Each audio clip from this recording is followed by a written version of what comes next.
Shalom a todos os nossos queridos irmãos, você que está aqui mais uma vez reconectados no nosso canal, Rabino Nelson Queiroz. Olha, eu quero trazer para você hoje um ensino muito interessante, que é a questão do que sempre se fala sobre um arrebatamento, né? Arrebatamento. Realmente haverá esse, vamos dizer assim, sequestro, né? Relâmpago e ao mesmo tempo secreto? Isso é uma verdade bíblica ou é um dogma que veio entrando aí pelo ensinamento cristão, né? Vamos ver então, segundo a palavra, qual é toda essa situação, né? O que é que vai acontecer mesmo com a chegada do Mashiach? O que que se espera? O que que o mundo judaico diz a respeito disso? O que que a gente encontra também nos materiais ou nas orações judaicas? Hoje nós vamos tratar deste assunto e assim espero poder cooperar um pouco mais no seu conhecimento. Amém? Shalom a todos.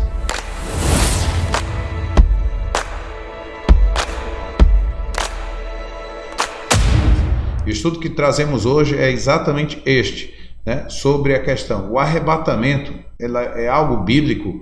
Ele é as pessoas vão desaparecer, sumir, não é? Na chegada de Yeshua.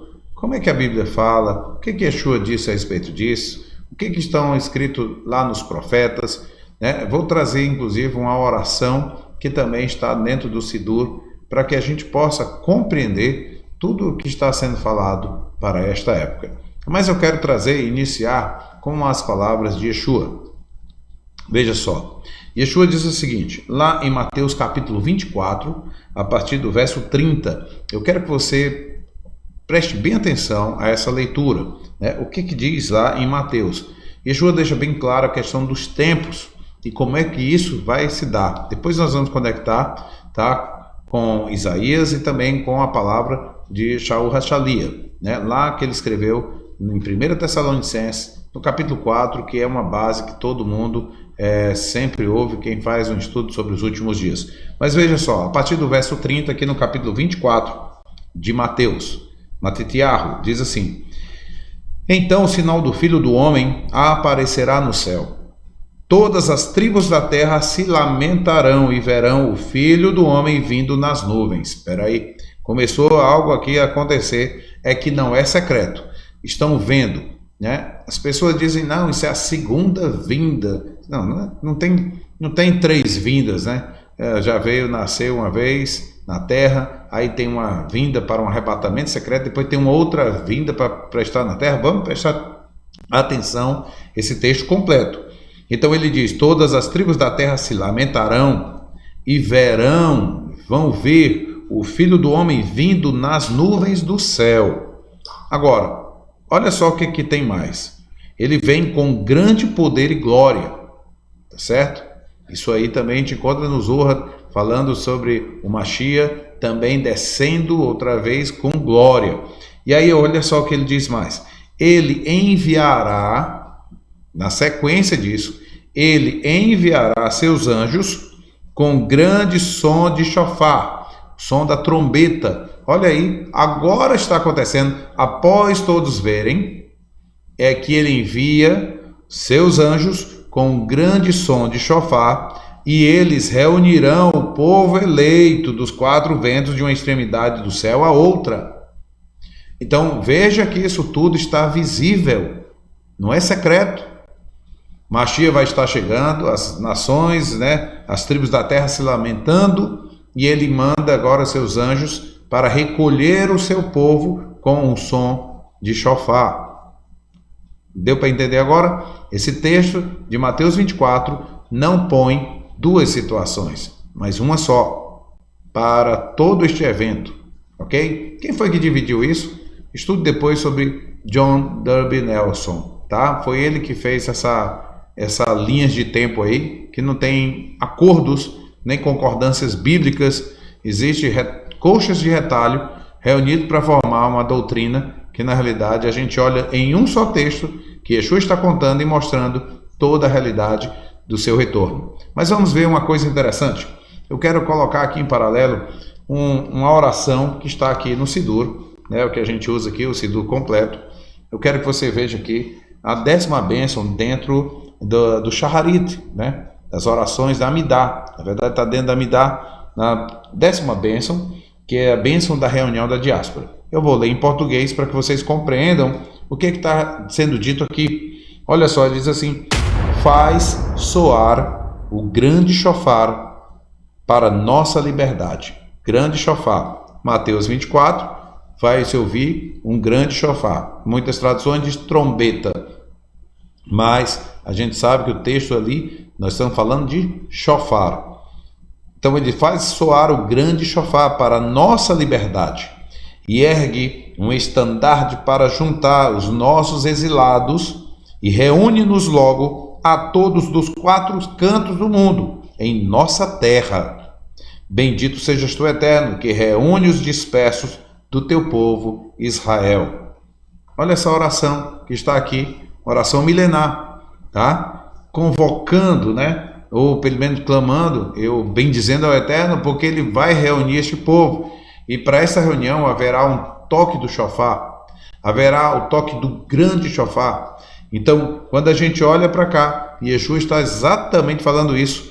Mashiach chegando, ele vai dar uma ordem aos seus anjos com um grande som de shofar para reunir o povo eleito. Isso está aqui no verso 30 e 31 do capítulo 24 de Mateus. Dos 4 ventos, de uma extremidade do céu à outra, ele vai reunir. É isso aí que a gente está tendo, a gente precisa entender, compreender, para não cair numa outra história. E a gente vai seguir mais. Nós temos também o texto lá de Isaías capítulo 60, a partir do versículo 8, tá? Porque verso 7 diz assim: todos os rebanhos de Quedara serão reunidos para você, e os carneiros de Nevaiot estarão a seu serviço. Eles subirão e serão recebidos em meu altar, enquanto glorifico minha casa ilustre. Agora preste atenção no verso 8. Pergunta: quem são estes que voam? Estes voando? Olha só o texto de Isaías 60, verso 8. Quem são estes que voam como nuvens, como pombos em direção ao pombal? Nós vamos ter que linkar isso aqui ao que nós acabamos de ler, tanto no Siduro, pela palavra também de Yeshua em Mateus 24, dizendo que pelo som do shofar, os anjos vão recolher, essas pessoas virão para o encontro do Mashiach para se reunir em nossa terra, terra de Israel, porque eles foram dispersos pelo Eterno. Isso aí a gente precisa estudar um pouco a história, né, do que aconteceu quando o Eterno espalhou e lançou principalmente a casa de Israel, e eles foram para uma galute, né? Então eles estão dispersos, que a gente chama hoje, estão na diáspora, e aí é preciso recolher, e essa é uma promessa para o povo de Israel, e é isso que vai se cumprir. E aí vamos para um texto também muito chave, que é utilizado, né, na maioria dos estudos, quem faz esses estudos dos últimos dias, utiliza lá 1 Tessalonicenses, capítulo 4, tá? E nós vamos ler aqui a partir do verso 16. Olha o que diz. Vamos linkar o verso 16 agora, lá com o texto de Mateus, capítulo 24. Diz assim: porque o próprio Senhor descerá do céu com voz forte, com o chamado de um dos anjos principais, e com o shofar de Deus. De novo aqui aparecendo esse shofar, o Senhor chegando. Olha só o que ele diz: próprio Senhor descerá do céu. Yeshua diz: vocês vão ver o sinal da vinda do Filho do Homem. Haverá um toque de shofar, e aí os anjos vão recolher o povo. De novo, Shaul está falando a mesma coisa. Vem o som do shofar, o som do shofar de Deus, chamado de um dos anjos principais, que é uma voz forte, e aí vai começar o quê? Ao recolher deste povo. E aí diz Shaul: os que morreram unidos ao Messias serão os primeiros a se levantar. Então, nós que ainda estivermos vivos, seremos elevados nas nuvens para encontrar o Senhor no ar. Aí Isaías 60. Quem são esses que vêm voando como pombos para o pombal? Está vendo que está tudo conectado à mesma história, o mesmo ensino? E assim estaremos para sempre com o Senhor. Olha só a confusão que fizeram. Agora eu vou começar a falar aqui, linkar os textos.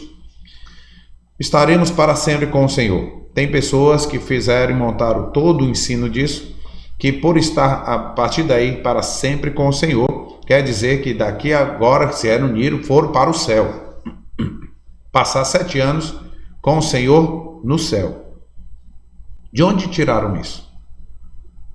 Quem ensinou isso? Alguém vai perguntar, mas isso são 7 anos de grande tribulação. Vai ficar para um novo vídeo, onde nós vamos falar quando aconteceu a última semana de Daniel, tá? Então nós vamos falar sobre isso, quando aconteceu a última semana de Daniel. Quem sabe seja o próximo vídeo. Mas aqui nós estamos vendo uma reunião da diáspora, reunindo o seu povo e voltar para a terra. Vejamos só, há muitos judeus espalhados na terra e que próprio Israel não sabe como encontrá-los ou ter a certeza de que são descendentes que estão aí espalhados. Aqui no Brasil, no Nordeste principalmente, tem uma grande descendência de judeus que hoje nem sabem, muitos desses não sabem que são descendentes, devido a perseguições como a Inquisição, a própria Segunda Guerra. A gente estava ouvindo falar esses dias, conversando sobre familiares de judeus alemães que vieram, que estão morando por aqui. Alguns sabem que são, outros não sabem, mas na verdade tem uma história toda escondida e eles são, sim, alemães judeus. Há muitos descendentes de judeus sefaraditas aqui que vieram escondidos no período, fugindo da Inquisição. Então, há um grande número ainda nessa diáspora. O Eterno está agora fazendo com que muitos acordem. A todo tempo, quase todos os dias eu recebo pessoas que buscam aqui o contato conosco, porque querem voltar ao conhecimento do judaísmo. E isso é uma maravilha, porque a gente vê o tempo do Eterno chegando. Ele está chamando o seu povo de volta. Primeiro para voltar o conhecimento, depois voltar fisicamente para aquele lugar. Então não há essa questão de um arrebatamento secreto, onde as pessoas vão desaparecer e vão se encontrar com o Senhor nas nuvens, e de lá Ele vai levar eles para o céu. Preste bem atenção o que a palavra diz. Os céus são os céus de Deus, e a terra Ele deu aos filhos dos homens. Quando você ressuscitar, se você for ressuscitado na primeira ressurreição, saiba de uma coisa: você ressuscita como um ser humano, agora para viver como Adão antes do pecado. Se Adão não tivesse pecado, ele viveria na terra ou ele iria para um céu?